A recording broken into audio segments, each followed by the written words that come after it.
6 with a come-from-behind victory in a 6-goal affair against Hungary.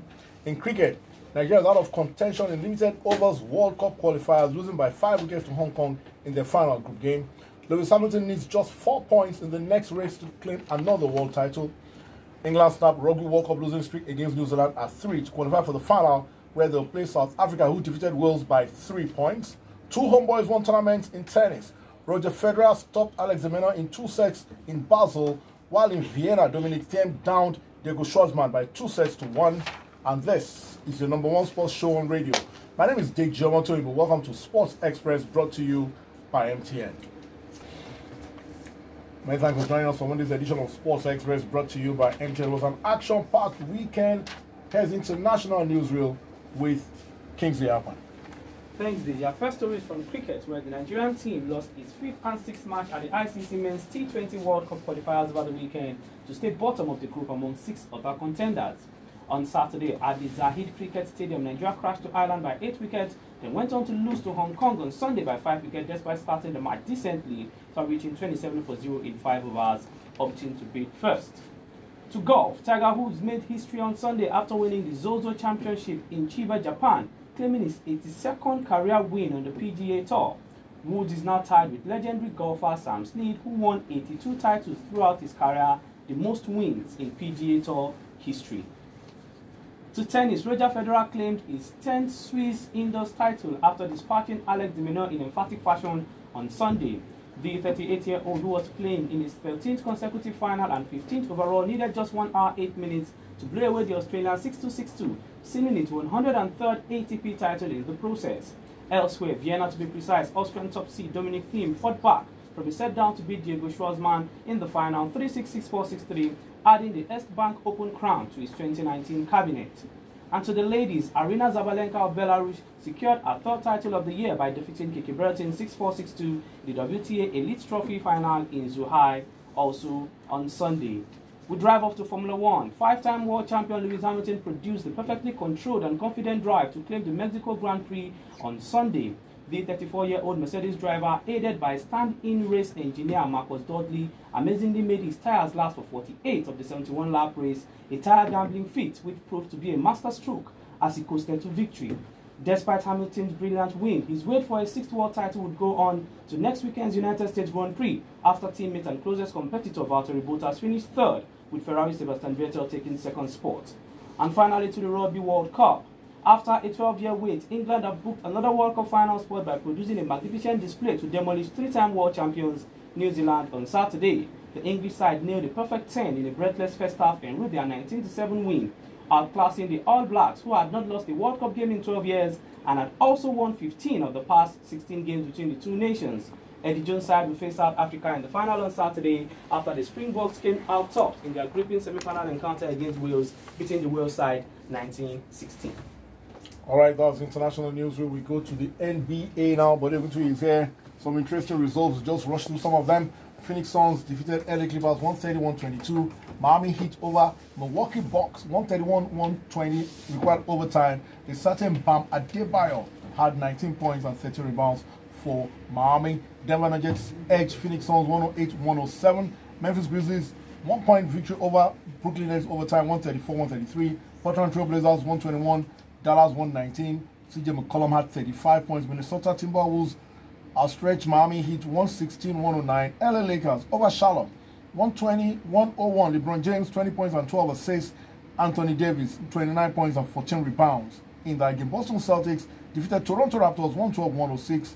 And the game we're going to talk about starting with Bode Oguntoye here. Oklahoma City Thunder defeated Golden State Warriors 120-92. Dennis Schroeder 22 points. Steph Curry 23 points in the losing effort. Golden State appear like they're in deep trouble, but I think they've lost their last 2 games by a combined deficit of 47 points. Yep, and in both games they let in over 100 points in 3 quarters. And the coach, after the first game loss on their new ground, said that we're going to see a lot of nights like this. I think that is telling. For a team that has been champions 4 times, for them to be this weak and this bad. Why we expect them to struggle because of the of the number of new players they have, I don't think it will be this bad. This bad. What the teams that they have, what they have done for them is that they know they are only one major scorer on the floor. So swamp him. They just swamp him. And yeah, once you get that, like we keep saying, once the legs are gone, the shots won't fall. Yeah. So from trying to run off screens and all that, you get started and then their defense is all big. Okay. They are not playing any type of defense at all. Their perimeter defense, their main perimeter defenders are out or injured.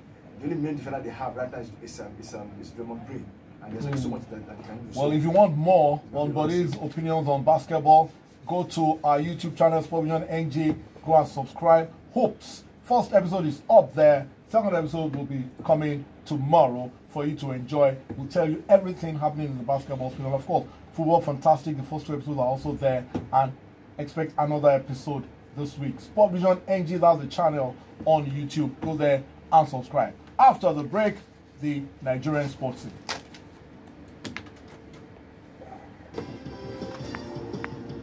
Okay, let's go. Welcome back to the Nigerian sports scene on Sports Express, brought to you by MTN. Bode Guti is still here, Bode. Well, you have to say maybe 2 fairly decent results for the Nigerian teams in CAF Confederation Cup contention.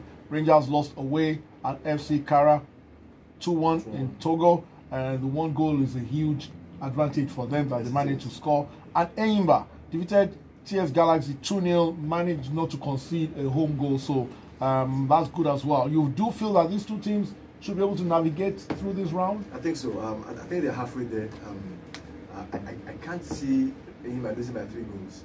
It's been a long while before they conceded 3 goals like that. Home anyway. So I think you can see that with 2 goals in the bag, the job is almost done for Rangers. I also don't think that they find it difficult to score a goal in any goal. And the fact that they fought back to get the corner side to go says a lot. It was better that they conceded 1 late in the game, because I think the second goal came in injury time, added time in the second half. So I think Rangers should have enough in the tank to get back to get over AS Kara, and then we get to the next step of the conversation. DG. If Rangers can beat this team that supplied almost 1/3 of the Togo national team, why couldn't our national team beat them? All right, Golden Eaglets, well, shaky starts. They considered what I call 2 naive goals, but I think they just overpowered the Hungarians with their physicality, their stamina, their pace, and I think the Hungarians also got tired. But still, good start, 4-2. Yeah, 4-2. Coming from 1-0 and 2-1 down. The telling thing for me was that what the coach had coming from the bench.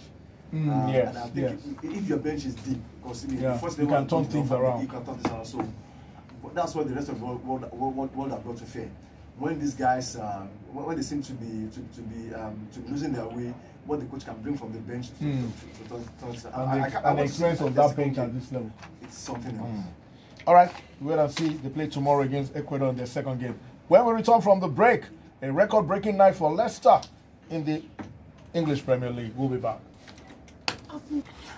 Welcome back to the World Soccer Report on Sports Express, brought to you by MTN. Yemedu Science here. Let's start from Friday night.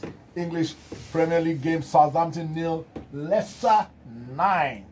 And Leicester equaled the record for the highest goal winning margin in the Premier League, and also set a new record for highest away win in the Premier League. You have to say though, Yemi, if you take out Liverpool and Man City as probably the clear standout teams, I don't see any team better than Leicester in the rest. At the moment. And manager took over a few months ago. Yeah. He's completely changed the complexion of this team. It's ironic that the 2 records you mentioned are exactly Manchester United. Yeah. But now they play with a lot more freedom. He has a lot of options. And we're discussing of this team is actually better than the team that won the championship for Leicester. Man for man and overall quality. Kind of player like Jose Perez coming from Newcastle, coming here, settling in, scoring a hat-trick. James Madison was signed from the championship 2 seasons ago. He's there, Vardy, there, and then defensively, they have Evans, they have Soyoku, they have Ndidi, who probably in his position, probably the best in the Premier League at the moment. So, and then you have your Tillemans, who's also came Yeah. on loan You last. do feel that if they manage to avoid injuries to key players, there may be. I see a decent chance for them to finish in the top 4. And I agree. I agree because they've also shown in games against the big teams they play how well they are. All right, let's go to Liverpool 2-1 over Tottenham, the big game of the weekend. Arsenal 2-2 with Crystal Palace. Crystal Palace fought down from 2-0. Man City 3-0 over Villa. Burnley 2, Chelsea 4. Chelsea were leading 4-0, considered 2 late goals. And Manchester United won for the first time away from home in doggone years, in a few months. 3-1 at Norwich. But let's leave the English Premier League. I mean, let's go to the Serie A, where an opportunity was opened for the rest of the league. Juventus were held by Lecce, but Inter 2-2 with Parma, Napoli 1-1 with Spal couldn't take advantage. Lecce just showed us that their result against AC Milan was not a flash in the pan. Holding, perennial champions Juventus is for me a really big deal. But I think the surprise for me was Inter and their overall approach. Parma had them for dinner in terms of how they set up and how they were willing to catch them on the break. Yeah. Every time Parma had an opportunity to break forward, they looked like they would score. Yeah. But it was also good to see that, yes, the two top teams can falter. Yeah. Which is good for the league. But then you now saw Atalanta, Roma. I knew you were going to go there because I definitely left that score out. Your favorite team, Atalanta, 7-1 winners over Udinese. Incredible scoreline that. Bundesliga, Bayern 2-1 over Union Berlin. Dortmund goalless at Schalke in the Ruhr Valley Derby. League 1, PSG 4-0 over Marseille. PSG looking really good, especially going forward, even without Neymar. And Nantes 0, Monaco 1. Lille 3-0 over Bordeaux. Some of the results from there. And let's end it at the La Liga. On Football Fantastic first episode, we did something on Granada about how they've shocked everybody. Granada are now top, even though because El Clasico didn't take place. But Granada are top, and it says a lot. 1-0 winners over Betis. When you see teams like this, you ask yourself, when is it going to end? Yeah. But the way this team is playing, that end might not be in sight anytime soon. They also have to keep a lot of the players fit. They have to hope that they maintain their form. And of course, like you said, once Barcelona and Real Madrid get into the groove, they might eventually find their level. All right, we have to go, but you can join us on Football Fantastic on our YouTube channel, Sportvision NG. From tomorrow, episode 3. We thank you for all the 2 episodes and the other basketball show we've had have generated over 1,000 views at the moment. We thank you all for going there. If you have not been there, join us and don't miss out. Birthday shout out to my brother and friend Bumi Agbaje, who turned 50 on Thursday. Happy birthday, Bumi, even though I missed out on all the goodies. All right. Our moment of the weekend is from the Friday night game in the Premier League as Leicester City equaled and set a new scoring record with a 9-0 annihilation of Southampton at St. Mary's. The Saints were laid to rest as the Foxes continue to fly. My name is Deji Omotoyibo. Good morning.